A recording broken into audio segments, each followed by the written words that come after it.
All right, and let's now turn to veteran BC government watcher John Moonen. John, let me actually pick up on what some things that Bryn was talking about. The ground game. In your years of watching BC elections, some parties got a little better ground game than others? Oh yes, by far the NDP have a better ground game. They've been doing it a lot longer. They recognize the value of get out the vote. They've got way more volunteers on election day, and that's what you need. You need people phoning, going to people's homes, dragging them out, reminding them they have to vote. So that is their advantage on E-Day. And this, you heard me bring this up, particularly important when you've got these new parties, the BC Conservatives and the BC Greens. They don't have candidates everywhere. They probably don't have a lot of volunteers everywhere, and therefore they probably won't have much advanced turnout. And again, you look to the senior parties, if you will, the bigger parties.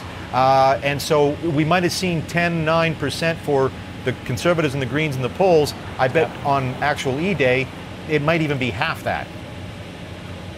Well, and the other thing happening is that they don't have the volunteers or the resources to identify the vote in advance of E-Day.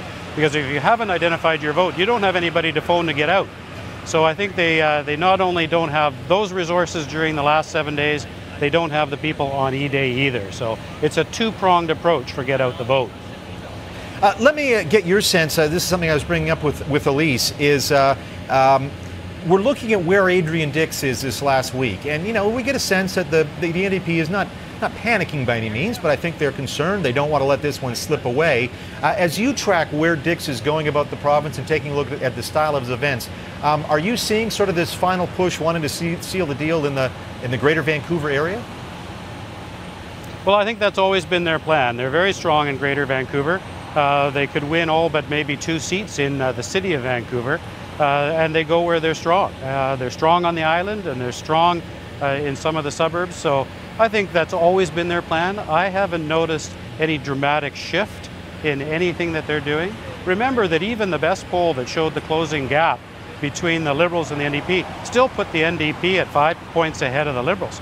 They can actually have fewer votes than the Liberals and still win a majority. So, you know, they're not as concerned. I think if the gap closed to 1 point or 2 points, they'd be worried. But 5 points, 7 points, that's still pretty comfortable.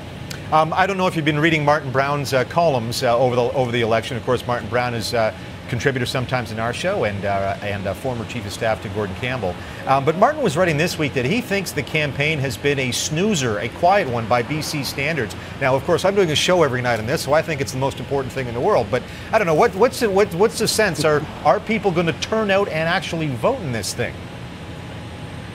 Well, I think one of the things that's happened this time that hasn't been happening in the past is there's only one televised debate. And it was kind of sleepy before that. It was on TV, so people suddenly realized there was an election, but there isn't another one. So unless it's on TV, a lot of people just don't recall that it's going on. And so that's been a difference this time.